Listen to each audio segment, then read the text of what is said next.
Well, I was trying to get this story out before I had a few things to do today, and man,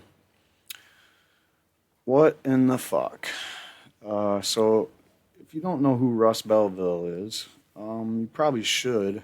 If you know who I am, you should probably know who he is. I don't know. I'm not sure how people find people, but I've kind of known about Russ for a while. He's got a radio show. He puts all his videos on YouTube of his shows. He does a couple other shows besides the main show. He's a big advocate, obviously, a big warrior in the information wars for our side, for marijuana. He's got his shows called the Marijuana Agenda, and he's known as Radical Russ, and he does a lot of radical rants. Here's one of them. State steals toddlers and condemns father to death over marijuana, medical marijuana. So yeah, he's been 10 years of interviewing hundreds of people on the issue of marijuana. This was the first time he said he ever cried on air. All right, every story of a medical marijuana patient who must suffer because they live in one of these states that still imprisons people over marijuana is heartbreaking.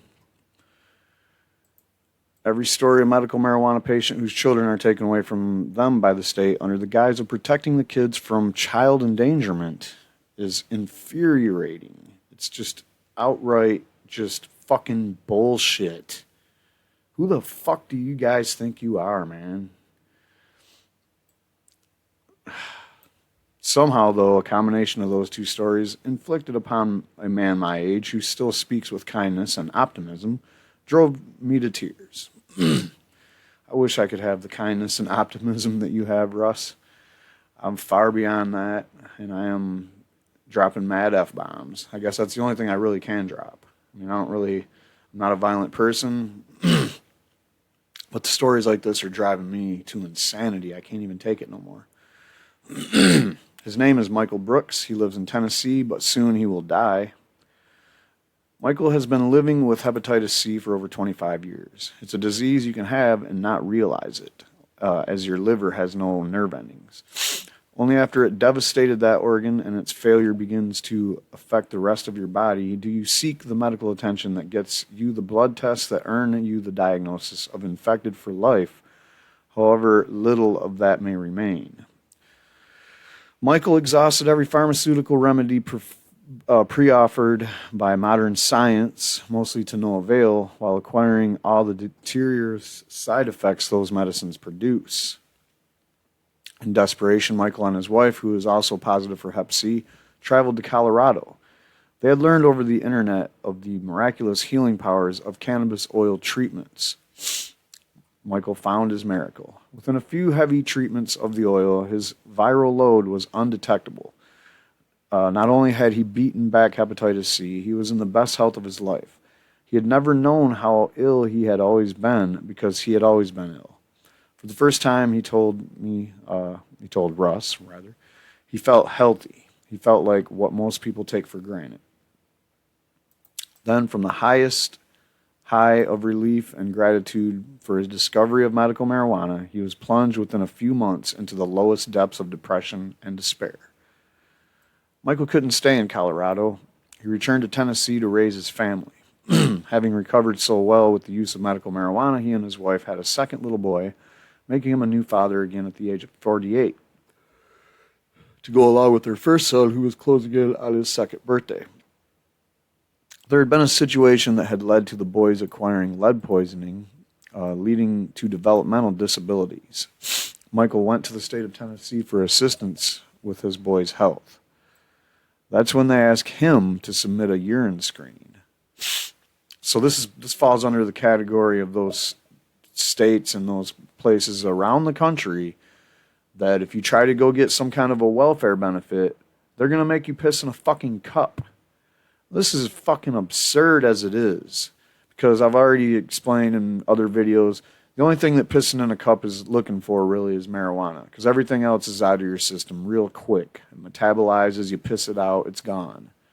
Cannabis is stored in your fatty tissues for later use when you run out of it.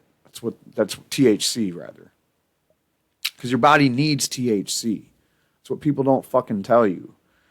Is in the toxic ass world we live in, you need THC. It's a natural thing, that your body is ready to, use it when you introduce it to your body, and your body uses it. And it helps everything to do with your immune system. All right. So he took the drug test. The medical staff that processed his results told him that he had registered the highest amount of THC in his system they've ever recorded. Just what was he doing to get that amount of marijuana in his body? Well, first of all, he obviously didn't study for the test and was unafraid to basically, hey, I'm going to piss. I'm using this as medicine. What's the worst that can happen?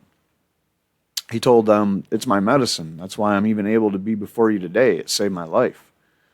Within 24 hours, the Tennessee Department of Child Services had been contacted. They showed up at Michael's house and took away his two little boys. That was 2 years ago. To get visitation with his boys who had been placed in foster care, Michael had to submit to regular drug tests. That meant ceasing his medical marijuana usage. Within 5 months, Michael's hepatitis C viral count skyrocketed. Compounded with other medical issues, Michael is now frail and gaunt in the worst shape he was before he'd started the cannabis oil treatments. Michael could visit his boys for a couple of hours every 2 weeks, but Tennessee had canceled those visitations for the last 3 months. Michael says DCS told him it was for the good of the children because every time their visitation with Michael and his wife ends, the boys become distraught and traumatized when they are returned to their foster parents. Yeah, no shit. And you're going to fucking blame that. These kids don't behave because this is the only time they don't behave is when we have to rip them away from their fucking parents and give them back to these strangers they've been kidnapped and subjected to living with for 2 years. This is fucking kidnapping, and it's murder.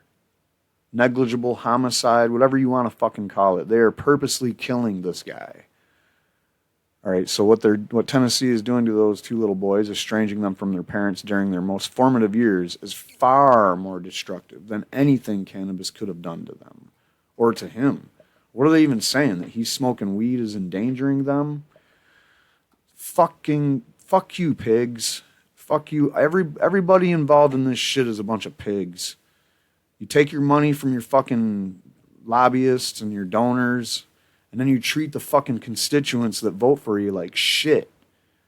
You fucking killing them. You're just straight up killing this guy. And kidnapped his fucking kids. You ruined these kids. These kids are ruined. These kids are always going to hate the government. You fucking kidding me? What Tennessee is doing to Michael Brooks, kidnapping his sons and condemning them to ill health and imminent death, ought to be an unconstitutional violation of the Eighth Amendment's prohibitions on cruel and unusual punishment. Because that's what it is. It's punishment. They're not saying they really are doing something that's for the better of anybody. Because if you look at any of the evidence presented before you, you will know that they're full of shit to make that claim. They're not protecting anybody. They're fucking endangering everybody. What Tennessee is doing is evil. Why is Tennessee such a shit place for marijuana laws, man? What in the fuck is wrong with Tennessee? Is it the Bible? I think it's the Bible. It's the only thing that differentiates Tennessee from every other place where medical marijuana is taken kind of seriously, especially when you're talking about somebody that can demonstrate where they show you that it's working and, fucking where's the compassion at? So Russ wants you to write a couple emails, and I encourage you to do it. I'm going to go ahead and do this. So you send one with all the love and kindness you can to Michael Brooks 1013 at gmail.com. Let them know there are people out there who care and are fighting every day to end this vicious war on people who use marijuana. Then take your time. Harness your rage and focus it politely. That's Russ Belville talking, not me. But write a nice, polite email to Governor Bill Haslam of Tennessee. The state's online form to send a message can be found here, and I will go ahead and put that link in the description below. Now, what I recommend when you write the governor a letter is that you say your piece. Focus it, harness the rage, focus it, say your piece to the governor. Don't scare him with a bunch of rhetoric and, name calling and stuff like that. That's what he's saying about being polite. I'm not saying be polite. I'm just saying, don't get your letter thrown out because it's just, scary. I know you want to vent, and it's understandable. If you want to vent, you can vent to somebody who has no say in this whatsoever, who can't do anything at all about it. His name is Jeremy Faison. He's a member of the Tennessee General Assembly. And Jeremy Faison, if I'm not mistaken, I'm not mistaken. I did a clip about him last year. He went to Colorado to see about this medical marijuana and to see, what the hype is and if it works and all that shit. And he went to the guy that makes Haley's Hope. And I think he learned a thing or two. But then he came back. The General Assembly was supposed to vote on really, really restrictive medical marijuana laws. Almost too. It wouldn't have helped this guy. It wouldn't have helped our friend Michael Brooks. Would not have helped him at all. But even if it would have took, down the road years later when you could actually go to the dispensary and buy it. And it's total garbage, what it was. But anyway, it was something. But that guy is the guy that if you really want to blow off some steam and just say what's on your mind, I'm sure if you send him something, but don't belittle him. He's the only guy in Tennessee that actually cares at all about medical marijuana that I know of. I mean, he went all the way to fucking Colorado to figure it out. So, yeah, let him know that this bullshit is going on. But like I said, don't call him names or whatever. It's not his fault. None of this. I don't think you can point to any one person except for maybe a judge who ordered the kids taken away after he, or whatever this is. When you go to get welfare and they piss test you, that's what fucked them. Those people there, they got an axe to grind, and they got people above them shitting on them all day to fucking cut costs and shit. And it's a right-wing, conservative-ass state, so of course everybody's against welfare, even though half of the fucking citizens or more are on it. And I am talking about the white people in Tennessee. I mean, is there even anybody but white people in Tennessee? Fucking Tennessee, man. It's just terrible, dude. I don't even want to talk about this anymore because it's breaking my heart. But I do want to go ahead and say one more time that if you want to and if you have the wherewithal to actually sit through it, I highly recommend going to Russ's YouTube channel. I don't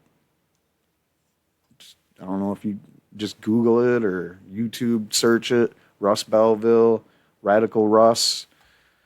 I think the clip just came out like 3 days ago or 2 days ago. I don't know. It came out mid-July, we'll say. I don't know when you watch this clip, but yeah, go ahead and watch that. Go ahead and watch all of Russ's news about marijuana. And if you really want to be informed about every damn thing that's happening, and he's got a good finger on the pulse too as far as how we feel about it.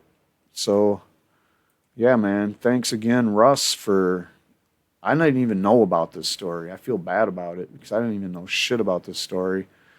But apparently there's people that know about this story, and there's people that have lost their kids to this same shit and are forced to go back to the opioids or whatever other shitty fucking pharmaceuticals that they were being used as an experiment for to see if it worked.